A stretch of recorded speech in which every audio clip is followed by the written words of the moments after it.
লজ্জাও করে না বলো? আর এটা কার হাতের রান্না তুমি জানো? না জেনে বুঝে শুধু খাবার পেলেই ঝাঁপিয়ে পড়ার লোভ তোমার আজও গেল না। দিদি, আমি আমি তো শুধু... তুমি চুপ করে থাকো কবিতা। আর হ্যাঁ, এ তুমি খেতে পারবে না। ওর রান্না, ওর হাতের জল ছুঁতেও আমার ঘেন্না করে। মা কোথায়? মা! আরে কি হয়েছে সেটাই তো বুঝতে পারছি না। যে সারাক্ষণ ছোট জাতের একটা বুড়ির সঙ্গে মেলামেশা করে, তার কোনো অধিকার নেই অতিথি বাড়িতে আসলে তাকে থালা ভর্তি করে খাওয়ানোর। যার জায়গা গোয়াল ঘরে, তার ভদ্র মানুষের সঙ্গে মেশার কোনো অধিকার নেই। এ কি অসভ্য আচরণ করছো তুমি বনলতা? আমি এ বাড়িতে অতিথি হয়ে এসেছি। অতিথি হতে পারো, কিন্তু বাড়িটা আমার, তাই আমার কথা অনুযায়ী চলবে। যাও, উঠে যাও এখান থেকে।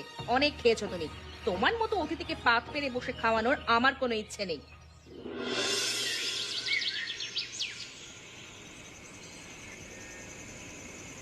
কবিতা, তুমি কাঁদছো?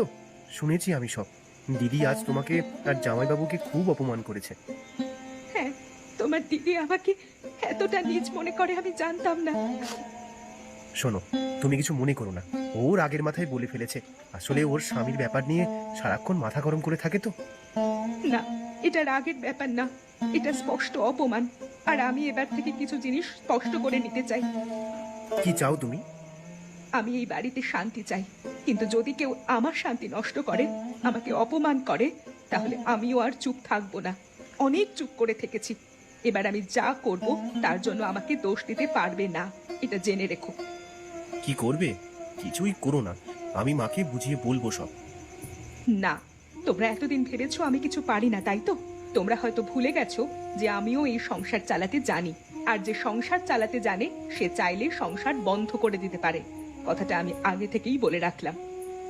দেখো, এই বাড়িতে তোমার একটা সম্মান আছে, সেটা তুমি নষ্ট করো না। আমার সম্মান? আমার যদি কিছু মাত্র সম্মান থাকতো তাহলে আজকে দিদি এই কাজটা করতে পারতো না। আমার জায়গা যে কোথায় সেটা আমি বুঝে গেছি। আর একটা কথা, আজ যিনি এসেছিলেন জামাইবাবু, তিনি চলে যাওয়ার সময় আমার কাছে কেঁদেছিলেন। বলেছিলেন, আমি শুধু তোমার দিদিকে ভালোবেসে গেলাম, পেলাম না কিছুই। তুমি অন্তত ভালোবাসাটুকু পেও তোমার স্বামীর কাছে। আশা করি এইটুকু মনে থাকবে তোমার। আবার কচুরি বানাচ্ছ আজ? আজ কাকে খাওয়াবে শুনি? সবাইকে দিদি। কালকে যে অপমানটা করলে সেটা ভুলে যেতে চাই। তুমি প্রথমে খাও, দেখো তো কেমন লাগছে। উহ, উহ, এটা কি? এটা কি বানিয়েছো তুমি? উফ, কি ভয়ানক ঝাল! তুমি ইচ্ছে করে দিয়েছো না? আহ, চলে গেল, চলে গেল। কি হলো, কি হলো? এত চিৎকার চেঁচামেচি করছিস কেন? ও, ও আমাকে মেরে ফেলতে চাইছে মা। ইচ্ছে করে অসম্ভব ঝাল দিয়েছে কচুরিতে, তারপর আমাকে বুদ্ধি করে খাইয়ে দিয়েছে। আমি? দিদি, তুমি নিজেই তো ডাল মাখতে বলেছিলে, তুমি নিজেই তো সবকিছু জোগাড় করে দিলে, আর এখন আমাকে দোষ দিচ্ছ? আমি তো শুধু রান্না করেছি। তুমি কি আমাকে ফাঁসানোর জন্য কালকের মতো আজকেও চক্রান্ত করছো নাকি? দিদি, এটা কি সত্যি? তুমি কি কবিতাকে বলেছিলে? দাঁড়া, আমি একটু খেয়ে দেখি। এত ঝাল! এরকম জিনিস কেউ নিজে থেকে খায়? বনলতা, তুই এই বাড়িতে অশান্তি ছাড়া কিছুই আনোনি এতদিনে। আমি অনেক ভেবে সিদ্ধান্ত নিয়ে ফেলেছি। অনেক হয়েছে, এবার তুমি যাও। তোমার স্বামী তোমাকে নিয়ে যেতে চেয়েছিল, এখনই চলে যাও তুমি। এই সংসার ভাঙার তুমি অনেক চেষ্টা করেছো। নিজের সংসার যেমন রাখতে পারোনি, তেমন এই সংসারটা ভাঙতে চেয়েছিলে, কিন্তু সেটা আর হবে না। এই মুহূর্তে তুমি বেরিয়ে যাবে ঘর থেকে। মা ঠিক কথাই বলেছে। এতদিন তোর আমাদের বাড়িতে এসে থাকা মানায় না।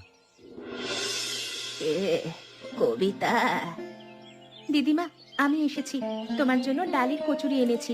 এবার এনেছি আসলটা, এটাই ঝাল নেই। এদিকে আয় বাছা, কাছে আয়। হ্যাঁ দিদিমা, আমি। উঠে বসো, গরম গরম খাও।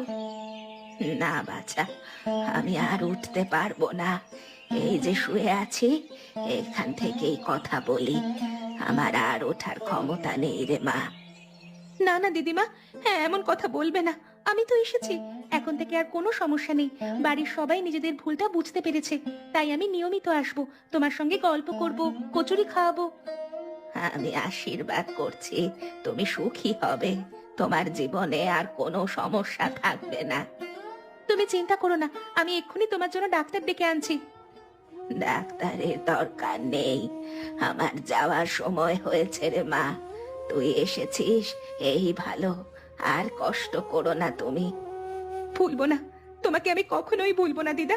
এই বাড়িতে সব থেকে বেশি তুমি আমাকে ভালোবেসেছিলে।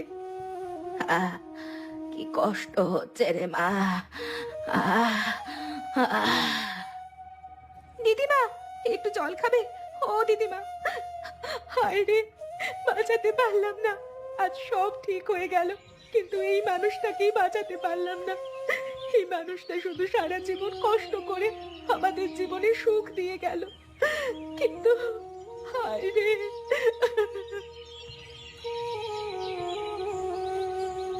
উঠে এসো বৌমা, আমি নিজের ভুল বুঝতে পেরেছি। এখন থেকে আমি তোমাকে আর কোনোদিন ছোট করব না। চলে এসো। মানুষটার কাছে ক্ষমা চাওয়ার মুখও আজ আমাদের নেই। চলে এসো।